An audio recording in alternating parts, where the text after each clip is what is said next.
আমি হাসরের ময়দানের ভয়াবহতা করুণ দিকে চলে গেলাম। ও বন্ধুরে আমার, ও যুবকের দল, হাসরের ময়দানে ফামাইয়া আমাল মিসকালা যাররাতিন খায়রান ইয়ারা ওয়া মাইয়া আমাল মিসকালা যাররাতিন শাররান ইয়ারা। যাররা যাররা পরিমাণ হিসাব হাসরের ময়দানে নিবে। আমার নবী আপনার নবী বলেন, যারা যারা নিজের ঘামে নিজেরা সাঁতার কাটবে, শুধুমাত্র তাই নয়, শুধুমাত্র তাই নয় রে, আল্লাহ রাব্বুল আলামিন ওই কঠিন মুসিবতের সময় 7 প্রকারের মানুষকে আমার আল্লাহ আরশে আজিমের নিচে ছায়া দিয়ে দিবে। জোরে কোন সুবহানাল্লাহ। এখন রঘুরামপুরের বাবাজিরা বলবেন, তাহিরি হুজুর কোন 7 প্রকারের মানুষকে আমার আল্লাহ আরশে আজিমের নিচে ছায়া দান করবেন?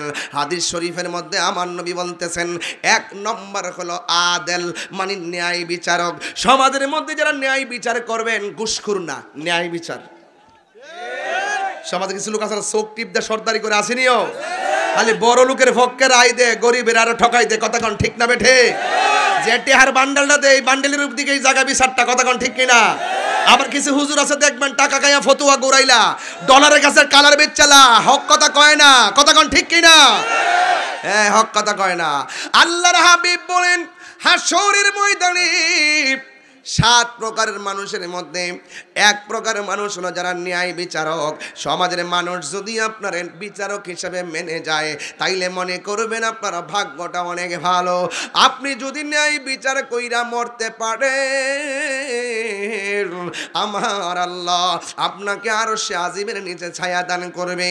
এবার 2 নম্বর কারা জানেননি?